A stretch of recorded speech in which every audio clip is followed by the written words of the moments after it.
Olá, seja muito bem-vindo a mais um episódio da Blink Talk. Hoje é o episódio de número 23, né, Arthur? 23. Um episódio especial, a gente tem um convidado mais do que especial. Confesso que eu já estava querendo entender um pouquinho mais da área que esse convidado atua e eu tenho certeza que vocês também vão gostar.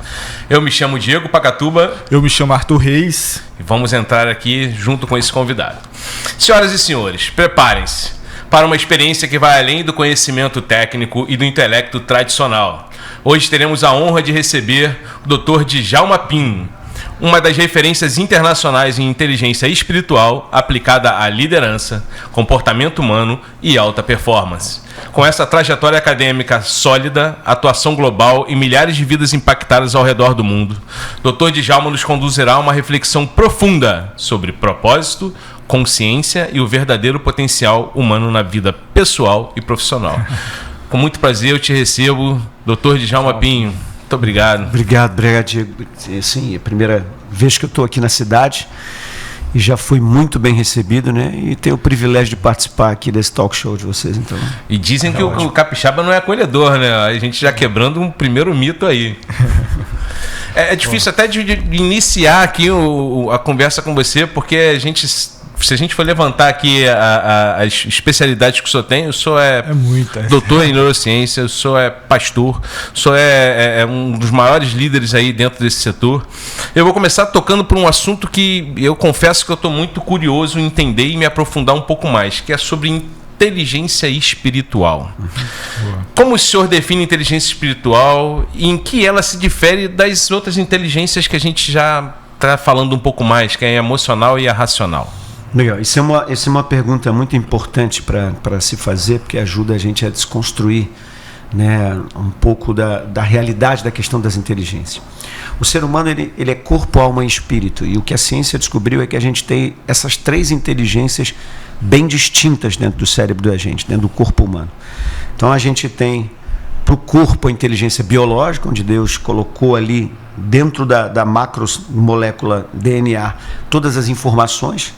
E aí, através das células, ela vai produzindo a vida e tudo que a vida precisa para poder se manter ali, se consolidar. Depois você tem a inteligência emocional, onde as informações estão nos neurônios das células, e tem um processo dentro do cérebro, que é no sistema límbico, sistema emocional, que pega essas informações guardadas no cérebro e vai trabalhando as reações, a sua colocação, né? A inteligência emocional ela tem 3 papéis: risco, relacionamento e desejo. Então ela faz você seguir os seus impulsos e desejos, entendendo através de um hormônio chamado dopamina o que você deve ou não fazer. Relacionamento, para que você encontre a sua tribo, encontre as pessoas com que você vai se sentir melhor em estar ou pertencer. E perceber os riscos para que você não esteja andando. Então esse é o papel da inteligência emocional. E aí você percebe no cérebro uma outra inteligência que trabalha as informações não só internas do cérebro, mas também algo que trafega na mente, na consciência, tanto é aquela chamada de inteligência da consciência. Então a diferença está aqui. Uma cuida do corpo, a outra cuida das emoções, das reações, e a outra cuida do sentido da vida, da consciência, do propósito, dos valores que formam a identidade da pessoa, que é onde ela se posiciona, onde ela coloca. Então, todo o meu trabalho, todo o meu desenvolvimento está em foco dessa inteligência, que é chamada de inteligência das inteligências, porque é ela quem alimenta as outras. Tipo assim, para o corpo estar bem, as emoções precisam estar bem. Então, a inteligência emocional controla o corpo. E quem controla as emoções? A inteligência espiritual, que é a consciência, a mente, porque se a tua mente não está boa, você adoece as suas emoções. Então, uma coisa vai controlando a outra e essa controla todas as outras. Bacana. E em sua trajetória acadêmica e prática, qual foi o momento decisivo que levou o doutor a se dedicar ao estudo da inteligência espiritual? Qual foi essa virada de chave aí? Foi quando eu percebi que eu era apaixonado por gente, né? Porque eu era economista, então era voltado mais para matemática, estatística, números, eu ficava atrás da mesa e tal. E aí um dia eu fiquei noivo de uma menina, e o pai dela tinha uma distribuidora muito grande de produtos da Gessileve, um representante do Rio de Janeiro de produtos da Gessileve. E aí ele viu todo o meu potencial de gestão, de economia, e lá, vem trabalhar comigo, vem para cá. E quando eu cheguei na empresa, eu vi que a maior necessidade da empresa não era, né, de um gestor financeiro, era de alguém que pudesse ajudar nas vendas. E aí eu caí nas vendas. Quando eu caí nas vendas, comecei a lidar muito com pessoas. E aí eu falei, caramba, esse negócio é bom, né, cara? Trabalhar com a cabeça dos outros é muito legal. E aí logo em seguida eu me tornei pastor da nossa igreja. E aí cuida de pessoas aqui, lida com pessoas ali. Eu falei, pô, meu mundo é esse aqui. Quando eu comecei a estudar para poder melhorar o meu desempenho, lidando com pessoas, tanto como pastor, como diretor de vendas ou coisas desse tipo, aí eu percebi que eu era apaixonado por venda. E comecei a estudar. Fui para os Estados Unidos, estudei guiding, coaching, teaching, mentoring, counseling, todos os modelos de liderança eu fui pegando, né? E aí depois que eu peguei esses modelos de liderança, de cuidado de pessoas, eu vi que como pastor eu podia não ser reconhecido quando eu falava de coisas que eram muito complexas e científicas. A pessoa fala, pô, o pastor está se metendo num negócio desse aí de ciência e tal. Eu falei, eu tenho que fazer alguma coisa na área mais científica disso. Aí fui fazer neurociência e daí a chave virou completamente para isso, e tanto que eu não pastoreio mais hoje igrejas. Minha vida hoje é só viajar pelo mundo, dar palestra e cuidar de pessoas, né? Uau! Bacana. E tem muitos líderes que você encontra por aí que são líderes de alta performance. Líderes que são excelentes no fazer, no falar, mas falta, sabe, aquela coisinha que falta o propósito, aquela predisposição, falta aquele ânimo para ele ir para o próximo nível. Para essas pessoas que está faltando algo na sua liderança, como que você faz? Como que faz para produzir para essa pessoa pensar para a próxima etapa? Então, existe muitos fatores ali que podem estar ocasionando essa perda de performance, por exemplo, do líder, né? Mas o mais importante do líder é que o líder ele tem um papel fundamental no desenvolvimento e no crescimento dos seus liderados. Quer dizer, o principal papel da liderança, no meu ver, é sempre ele tirar o melhor da sua equipe. Uhum. E aí eu sempre gosto de dizer que existem 3 coisas que precisam estar no crescimento de uma pessoa: inspiração, motivação e modelagem. Se esses 3 componentes estiverem na vida do líder, os seus liderados vão crescer essencialmente. Então ele tem que se tornar uma inspiração para os outros, uma inspiração de sucesso. Ele tem que dar resultado na vida dele pessoal, na vida dele empresarial, nos negócios, para que as pessoas que estão junto dele se inspirem nele para dizer, eu quero ser como esse cara um dia, eu quero me tornar esse cara. Cada ação dele, cada palavra que ele diz, cada comunicação dele, a vida dele diária me inspira. Então a primeira coisa é isso, ele despertar a pessoa de querer ser maior. Isso a gente só desperta com inspiração. De inspiração, eu preciso de motivação, eu preciso incendiar essas pessoas. Então eu tenho que saber muito trabalhar o sistema de metas, eu tenho que saber muito trabalhar, sabe, a saúde mental dessas pessoas, porque hoje é um problema seríssimo isso. Nós temos um bombardeio muito grande das redes sociais, do celular na mão das pessoas, então isso tira foco, distração e tal. Então, se eu não souber trazer aquela pessoa para dentro da visão da empresa, para dentro da visão dos negócios, seja uma igreja, um clube de futebol, seja qual for a instituição, se eu não souber passar essa visão para os meus liderados, o que acontece é que eles não se motivam para aquilo. Eles vão acabar trabalhando por dinheiro, isso não vai levar eles a alta performance. E eu preciso ser um modelo. E não só ser o modelo, mas replicar o modelo. Porque o dia que eu sair, o dia que eu for transferir de setor, o dia que eu for para um outro local, eu tenho que ter uma outra pessoa que seja uma célula viva de multiplicação. Então esses 3 fatores é o que geralmente eu trabalho com a liderança para que ele possa se tornar uma liderança eficaz. Boa. E apesar do foco ser na liderança, esse é um trabalho que ele serve para todas as pessoas, em todas as camadas, né? Sim. Até para aquela pessoa que hoje está iniciando, mas ela quer ter uma função um pouco maior, aquela pessoa que está estudando para um concurso público que precisa ter um foco maior, né? Eu acho que isso é algo que todo mundo deveria fazer, da mesma forma que a gente incentiva ter educação financeira nas escolas. Eu acho que a gente deveria ter isso já na base das crianças para eles poderem estar se desenvolvendo. Eu na minha tese de doutorado, eu descobri que existe um modelo, e é esse modelo que eu coloco no meu livro, que eu tenho uma plataforma de ensino, onde eu ensino as pessoas, eu chamo de academia de gigantes, onde eu ensino as pessoas a se tornar gigante na sua profissão, no seu propósito, na sua vida. E aí tem um processozinho que eu descobri fazendo a minha tese de doutorado, e é ali que eu defendi como a inteligência espiritual trabalha dentro desse processo. São 4 pilares que a pessoa precisa desenvolver, e esses 4 pilares estão em todas as fases da vida, desde uma criança a um profissional ou alguém que acabou de casar. Autoconhecimento, eu tenho que saber quem eu sou. Conhecimento holístico, eu tenho que saber me posicionar no ambiente que eu tenho que conhecer o ambiente e saber como eu entro nesse ambiente e como eu produzo nesse ambiente. Terceiro, a aceitação da missão, quer dizer, eu tenho que descobrir que tenho uma missão, que eu tenho um propósito e saber como é que eu posso crescer e me desenvolver nesse propósito. E depois o transbordo desse propósito, que eu chamo de dominação. É quando eu domino o meu potencial, meu propósito, a minha missão, e aí eu começo a transbordar e me tornar um mestre, ou me tornar um líder, ou um mentor, ou um coach, enfim. Eu vou reproduzir isso nas outras pessoas. E isso funciona em toda etapa da vida ou em qualquer lugar. Então, se eu casei, eu tenho que saber quem eu sou, tenho que saber quem minha mulher é, tenho que saber qual é o nosso papel no casamento, depois tenho que cuidar dos filhos. Se eu entro numa empresa, eu tenho que saber quem eu sou dentro dessa empresa, eu tenho que saber o que é a empresa, que mercado que ela trabalha, qual é a missão dessa empresa, e depois eu tenho que saber vender isso aqui para os outros. Então, sempre esses 4 pilares estão inseridos ali.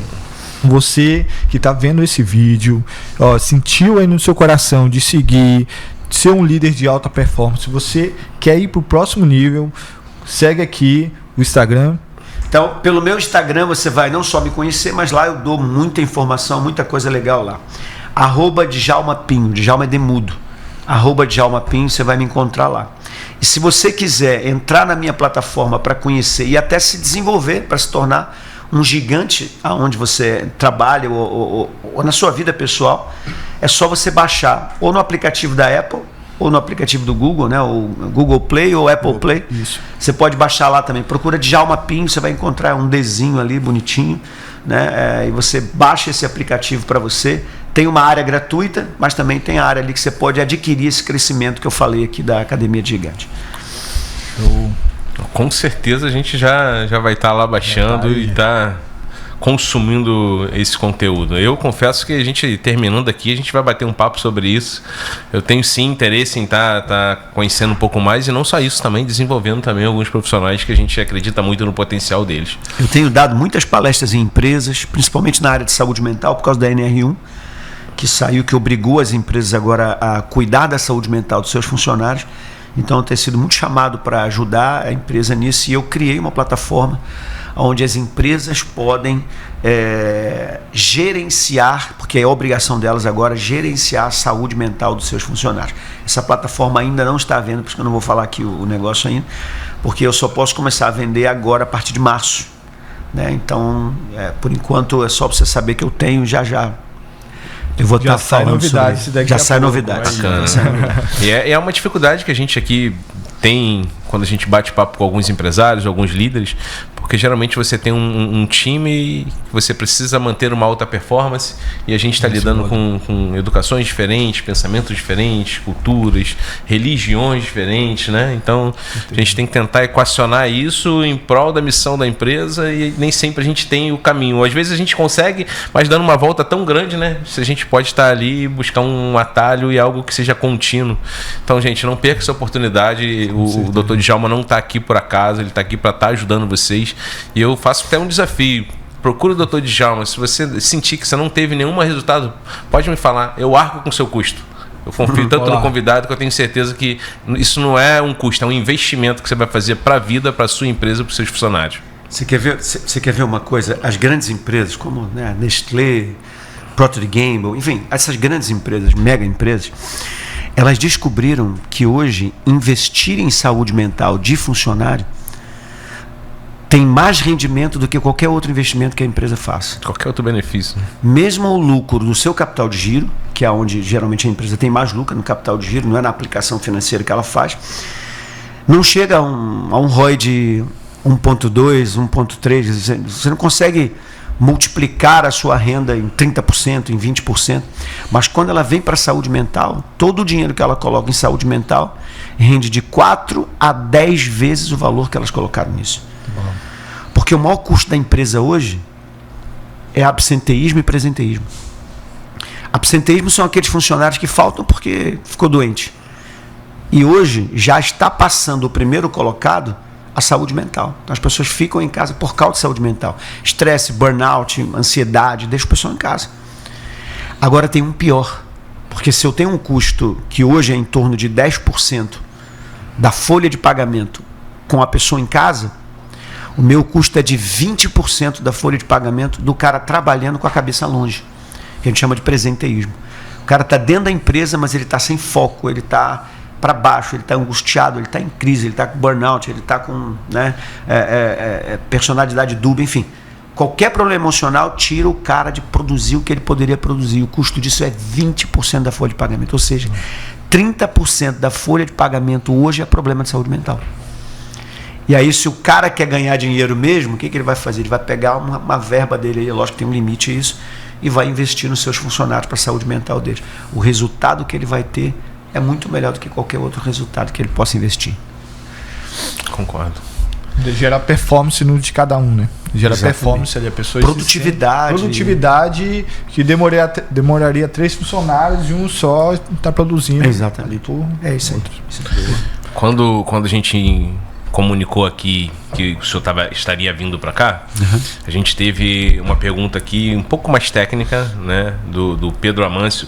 Ele pergunta o seguinte: como a neurociência explica a relação entre espiritualidade, tomada de decisão e comportamento humano? Muito legal. A pergunta não só excelente, mas como dá para elucidar bem como é que isso aí funciona. A espiritualidade eu chamo de estado natural da nossa essência. Ou seja, para mim, o ser humano, e eu provo isso na neurociência, no meu livro, Daniel Goleman, que é uma autoridade em inteligência emocional, ele bate o pé dizendo que nós somos seres emocionais. Só que quando eu olho para o cérebro humano, eu vejo que isso não é verdade. Porque a emoção é uma reação. Apesar de nós reagirmos a tudo, quem comanda o meu cérebro não deveria ser a reação. Se eu entregar para as emoções, eu sempre vou ter um problema. Porque, por exemplo, se ela se preocupa sempre com o risco, o que a emoção vai fazer? Evitar o meu risco. Vocês concordam que muitas vezes para eu crescer eu preciso me arriscar? Sim, com certeza. Então, se eu desenvolver minha inteligência emocional, eu me saboto. Os relacionamentos, a inteligência emocional, ela tem um papel de tentar evitar que eu tenha relacionamentos ruins. Mas você concorda que às vezes ela erra? Eu acho que às vezes a pessoa é chata, é enjoada, que eu não vou gostar da pessoa e de repente aquela pessoa ela é maravilhosa. E às vezes eu me afasto de pessoas que eu deveria me aproximar. Da mesma forma é o desejo. A emoção às vezes me joga em desejos que vão me viciar, que vão me trazer problema. Então a emoção não é para me guiar, ela é para me proteger. Se eu ponho isso na frente, eu tenho um problema.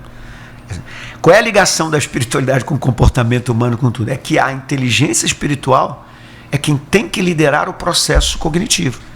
É que tem que liderar as ações. Por quê? Porque ela é focada no seu propósito de vida, naquilo que te faz feliz, naquilo que gera dopamina em você. Por exemplo, quando eu olho para o cérebro e eu procuro aonde é que a dopamina é produzida, eu descubro que ela é produzida no núcleo ventral, a gente chama em inglês de VTA, né?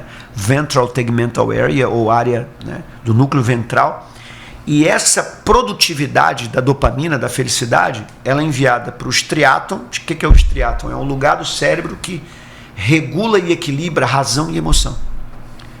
Então a minha espiritualidade, que flui através da felicidade, regula razão e emoção. Ela envia para o núcleo acumbente, que é o fator de recompensa. Então, o que recompensa a minha vida, a minha espiritualidade? E joga para o córtex, que é pré-frontal, que é a área da decisão, é a área executiva. Mas também lá eu tenho sonhos, metas, eu tenho compaixão, gratidão, perdão, tudo na mesma área. Fé, estudo a espiritualidade. Então, quanto mais espiritual eu sou, mais feliz eu sou e melhor eu trabalho. Então, essa é a relação direta do cérebro, da espiritualidade e do comportamento humano. Eu tenho uma dúvida. Se a gente está lidando com uma pessoa que é ateu, A gente tem uma dificuldade maior em colocar essa inteligência espiritual para essa pessoa? Ou a partir do momento, porque tudo que o senhor está falando aqui são comportamentos de todas as pessoas acreditando em Deus ou não. Todo mundo tem seus medos, tem suas emoções, tem os seus desejos, seus sonhos. Não é impossível de colocar isso, né? Pelo contrário, eu acredito que se o senhor já tenha trabalhado com algum ateu, de repente, em algum momento desse seu trabalho, ele deixou de ser ateu, né?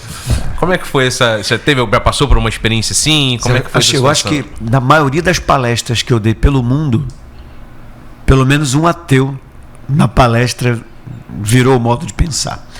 Por quê? É tão espetacular o cérebro humano, que as minhas palestras são de neurociência, é tão espetacular o cérebro humano, que ele mesmo evidencia que existe um Criador. Tem uma frase de Jesus que uma vez ele declarou para dizer qual era a missão dele na terra. Ele disse assim: o ladrão veio para roubar, matar e destruir, mas eu vim para que você tenha vida e a tenha com abundância. Ou seja, eu vim para você ser feliz. E aí quando eu vou para Harvard, que eu sou um dos 5 brasileiros membros do Instituto de Coaching da Harvard, quando eu vou para Harvard, o que eu descubro lá? Que o melhor encontro nosso é um encontro de felicidade. Nós temos os trackings, né, que tem neurociência pura, coaching, medicina, não sei o que. Aí tem uma banca de felicidade. Todo mundo corre para lá. Por quê? Porque é a demanda do ser humano. Todo ser humano quer ser feliz e ter sucesso. E uma coisa está ligada à outra. Quando eu explico como é que o sucesso e a felicidade brota, eu descubro que ele brota da minha espiritualidade. E aí é por isso que eu disse aqui no início. Espiritualidade é o estado natural do ser humano. Para a pessoa entender melhor, eu sempre faço essa comparação. Por exemplo, qual é o estado natural da água? É líquida. Uhum. Se ela for sólida, ou seja, se ela esfriar, ela endurece e não flui. O ser humano, se ele esfriar desse potencial espiritual que ele tem, ele não flui. Ele trava nos seus traumas, nos seus problemas, no amor às pessoas, no próximo. Se a água esquentar demais, ela entra em ebulição e ela se torna difusa. Toda pessoa que recebe muita pressão, ela entra em ansiedade, depressão e ela sai da conexão relacional. E nós somos seres sociais, a gente só cresce no outro. A gente só é alguma coisa no outro. Eu sou professor porque tem aluno, sou médico porque tem paciente. Então, tudo que eu sou no outro. Mas quando eu dissipo por causa da pressão, o meu potencial acaba. Então, se eu tirar a fluidez da água, eu tiro a função dela. Da mesma forma que se eu tirar a espiritualidade do ser humano, eu tiro a função dele. Então, a sua pergunta eu respondo assim: o que é ateu? Ateu é só dizer que eu não acredito em um Deus? Então, se for só isso, eu não tenho problema nenhum, porque o que é espiritualidade no cérebro? Eu não estou falando de uma função divina no cérebro, eu estou falando de uma função técnica, química, de uma função de ondas no cérebro. Então, mesmo o cara não acredita em quem criou aquilo, o processo continua sendo o mesmo. Não deixa de existir. Eu não acredito na lei da gravidade. Tudo bem, mas o seu peso vai continuar o mesmo em função disso. Você não vai ficar menos pesado, né? Então é correto dizer que quando a gente se cuida do nosso interior e a gente pensa, ali está o início do sucesso. Porque você não consegue ter um sucesso se você não sabe aonde você quer chegar. Sim. Então, acho que um pouco do seu trabalho também é disso. Cara, você quer ter sucesso? Você já se imaginou? Como é que você se imagina daqui a 5 anos? Se você tivesse sucesso hoje, que eu acho que é uma das perguntas que a gente vai fazer daqui a pouco, né? Porque a gente, de fato, vê muita gente que só tem sucesso. Né? Falta muita coisa ali como base, né? Exatamente. É a definição de sucesso que faz a diferença. Exato. Se você disser, não, o cara tem sucesso só porque você viu que ele tem dinheiro, sucesso não tem a ver com dinheiro. Sucesso é o cara ser feliz naquilo que ele faz, transformando a vida dele e dos outros. Se isso não acontece, não tem sucesso. Existem 5 coisas que você precisa ter, eu chamo de quíntupla convergência. 5 coisas que você precisa ter para você dizer que você cumpre um propósito com sucesso. Devo falar? Né? Por favor. Por favor. Bom, primeira coisa é o seguinte: se você acredita que você é uma criatura divina, se você acredita que alguém te fez, ninguém faz nada sem propósito. A Apple não fez esse celular sem propósito. Vou fazer uma coisa aqui, de repente vamos ver o que dá isso aqui. Não existe isso. Quando você produz um produto, você produz para ter propósito. Então a primeira convergência é: aquilo que você está fazendo está agradando o seu Criador? Essa é a primeira coisa. Segunda coisa: aquilo que você está fazendo usa os seus dons e talentos? Porque se você tem um celular, mas você não liga, você não usa as redes sociais, você está usando ele como raquete de ping-pong, você não está usando o seu poder, você não está usando o propósito dele. Então, o propósito é quando você usa o seu talento, sua capacidade. Você é feliz nisso? Porque a criação divina é para que você seja feliz. Então, você tem que ser feliz, senão você não tem sucesso, não tem propósito. Você ganha dinheiro com isso? Porque todo propósito tem que te render, você tem que viver disso. Você não pode ter um propósito e não viver disso. Você tem que ganhar dinheiro com isso. Agora, todo propósito é para o outro. Esse celular não é para o dono da Apple. É para atender a necessidade de outras pessoas. Então, o propósito é no outro. Você transforma a vida de outros? Você impacta a vida de outros? Bom, se tudo isso aqui estiver acontecendo, você tem sucesso e com certeza vai ser feliz. Todas as áreas. Eu penso que você vivencia isso em várias pessoas. Você falou que vai em vários lugares no mundo, Zé. Você já influenciou mais de 500 mil pessoas, passou aí por inúmeros países. E eu creio que você vê pessoas em comum, vê pessoas com aqueles mesmos erros, vê aquelas pessoas com mesmo medo, mesmo diagnóstico de paralisação. Como que essas pessoas, você é sempre o mesmo padrão ou sempre desvirtua de país para país? Como que é essa questão? Como é que seriam padrões de outras culturas, né? Como é que é o latino pro europeu, o egípcio? Exatamente. É legal você perguntar isso, porque a ideia que a gente tem é que o mundo, por ele ser muito diferente, as culturas por serem diferentes, que você vai ter problemas diferentes a nível de comportamento. E o problema é exatamente igual. Por que é exatamente igual? Porque o ser humano é o mesmo. Ele pode viver numa cultura diferente, mas as crises são as mesmas. E as crises sempre batem numa porta só, chamada identidade. Existe uma lei do marketing que a gente define assim: se você não posicionar um produto, o mercado vai posicionar ele. Se você não chegar com uma claridade, né, com um produto muito claro, bem definido, com um valor que você quer dar a ele e que ele tem, o mercado vai dar o valor, o mercado vai dar a função, o mercado vai dar tudo. Então o ser humano é assim. O que é a crise do ser humano? É porque ele nasceu para ser uma coisa, mas ele deixa o mundo colocar nele o padrão ou a necessidade. Ele não se posiciona. Então toda crise é de verdade uma crise de identidade. Então, quando você tem essa expertise, que é a minha área, né? A expertise, que é a modelagem, o trabalho com a identidade do ser humano, você tira ele de todas as crises. Por exemplo, dizem que o mal do século é a depressão, é a ansiedade, é a depressão.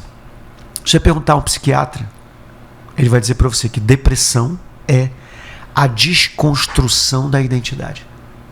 A pessoa se deprime quando ela não entende quem ela é no ambiente que ela está. Então, toda vez que você aprende a reconstruir uma identidade, a fortalecer essa identidade, você resolve o problema da pessoa em qualquer lugar do mundo e em qualquer cultura que ela tiver. Top. Reflexivo, né? Tinha que anotar umas coisas dessas aqui. Pô, só não tô anotando aqui porque tá gravado. Ainda bem que o podcast ele tem essa vantagem de você poder voltar, anotar, transcrever. Ó, o conteúdo bem para vocês, ó. Agora, entrando para o mundo corporativo, qual é o maior erro que o senhor acredita, doutor, que as empresas e líderes cometem ao tentar desenvolver hoje pessoas? Tratar pessoas como iguais. Esse é o principal erro. Pessoas são diferentes, elas têm personalidade diferente, preferências diferentes. Você tem uma característica, a outra pessoa tem outra. Então, por exemplo, pega uma pessoa que tem uma característica extrovertida, que fala, que conversa, essa pessoa é boa para vender, ela é boa para falar, ela é boa para conduzir uma reunião, mas você tem outra que é mais tímida, mas ela é muito mais focada, ela tem mais planejamento, você pode usar ela mais na área de gestão. Então, quando eu pego as pessoas e eu já começo a contratar sem entender quem aquela pessoa é e a personalidade dela, eu já contrato errado. Então hoje, a gente antigamente usava muito a questão do chá, né? Competência, habilidade, atitude, para enxergar onde eu vou botar aquela pessoa. Mas você não pode mais enxergar só assim. Hoje é chá, mais inteligência emocional, mais inteligência espiritual. Eu preciso entender capacidade, habilidade, atitude daquela pessoa, mas eu preciso entender da personalidade dela, pela inteligência emocional, saber como ela reage, como ela reflete as coisas, baixo de uma pressão, como é que ela reage. Não é porque a pessoa não é boa sob pressão que ela é ruim para trabalhar comigo. Eu posso botar ela numa área onde não tem tanta pressão, mas que ela vai render muito porque a capacidade dela é para aquele tipo de trabalho. Então o maior erro hoje das empresas é trabalhar com as pessoas como se fossem todas iguais. Ela pega o perfil do cargo e diz assim, ó, me vê aí quem é que trabalha bem com isso aqui. E pega a pessoa sem saber se ela desenvolveu a espiritualidade dela, ou seja, se ela tem sentido da vida, se ela é feliz, se ela tem compaixão dos outros, se ela perdoa com facilidade, se ela tem uma relação com as pessoas, sabe, boa.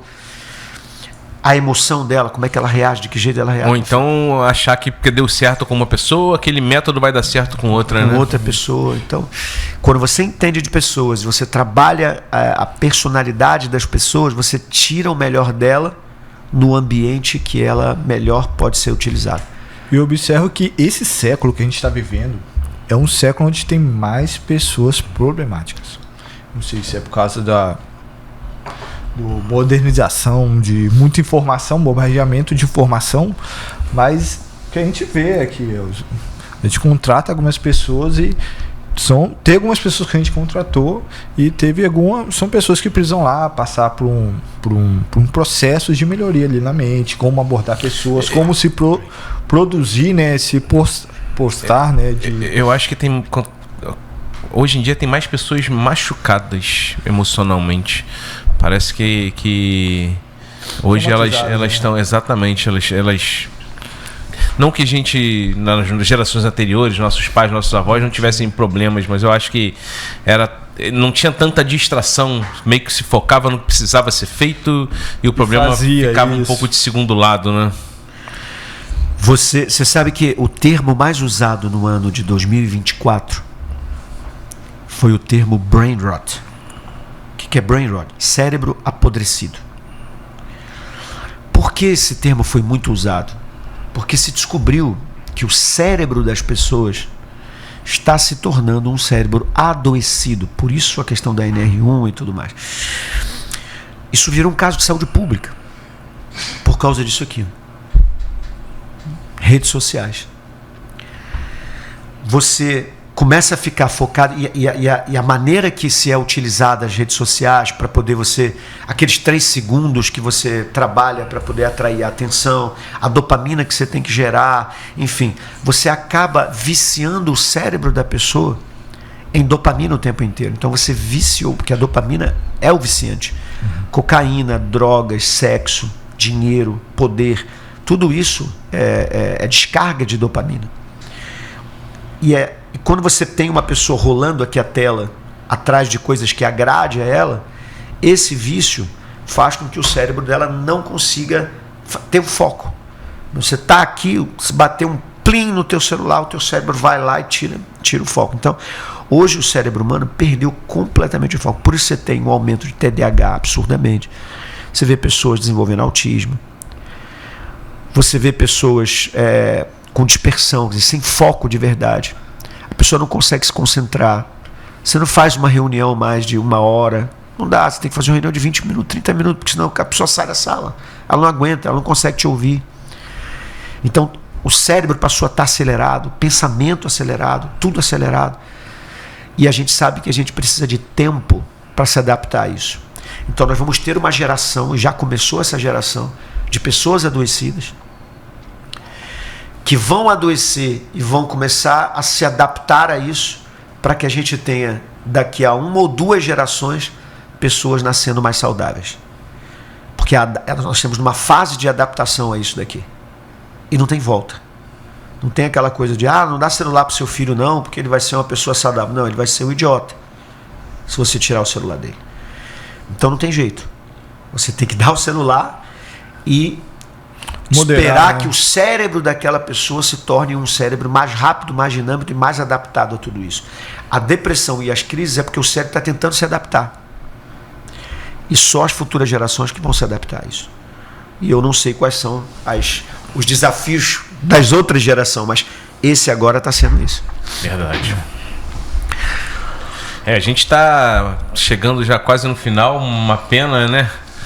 Tem conteúdo aqui para 2, 3 horas também. O Dr. Djalma também tem os seus horários.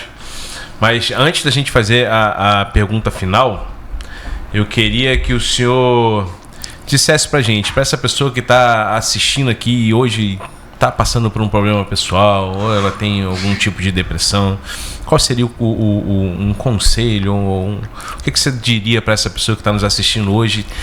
Enxergou no senhor algo que mudou um pouco ela e fez ela se sentir um pouco mais animada? O que você poderia falar para essa pessoa hoje? Desenvolva a sua inteligência espiritual. Porque se você quer ser um advogado, você vai para a faculdade e estuda advocacia.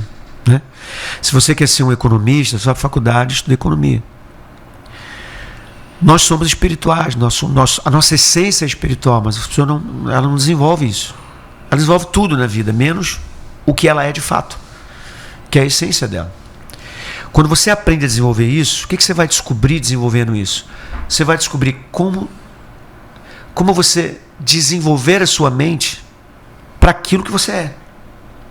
Eu preciso de transcendência. Eu preciso ter a minha fé fincada em alguma coisa maior do que eu. O meu cérebro foi feito para isso. E a pessoa que não tem fé, por exemplo, seja no que for, não estou chamando a pessoa para a minha religião, não. Seja no que for que você tiver fé, se você não tiver fé, você desmonta. Qualquer problema que vier, o teu cérebro procura. Como é que funciona o cérebro? O meu sistema límbico acha aonde está o risco. Ele vai para o córtex pré-frontal e procura.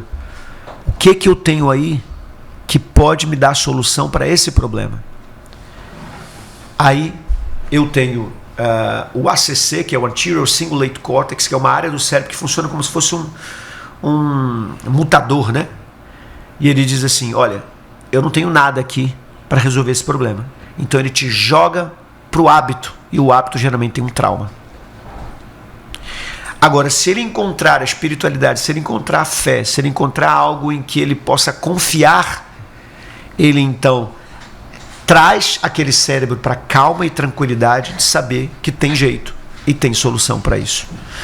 Então, quando você desenvolve sua inteligência espiritual, você se fortalece para vencer todos os problemas emocionais que você tem. Eu estou dizendo todos. Ansiedade, depressão, burnout, qualquer que seja o problema emocional que você tem, ele é resolvido pela sua espiritualidade. Uma mente forte, uma emoção forte, um corpo forte. Você tem onde se agarrar, né? Você tem onde ir buscar. O cérebro tem, você dá para o cérebro parâmetro ali para onde ele se amparar. Um amparo. Para finalizar, doutor, qual o legado o senhor deseja deixar para a próxima geração de líderes e para os seres humanos conscientes? Assim como o Goleman e tantos outros aí dentro dessa área, Seligman e tudo mais, deixou um legado de inteligência emocional, fazendo as pessoas se preocuparem mesmo com as suas emoções, cuidarem das suas emoções, tomarem conta das suas reações. Eu quero deixar para o mundo, porque como eu viajo bastante, então eu quero deixar para o mundo, não só para o Brasil, esse legado da inteligência espiritual, esse legado de você parar para pensar que você não é só um corpo físico caminhando na Terra, você não é um animal que reage com instinto. Você nasceu com um propósito, e você tem que viver dele.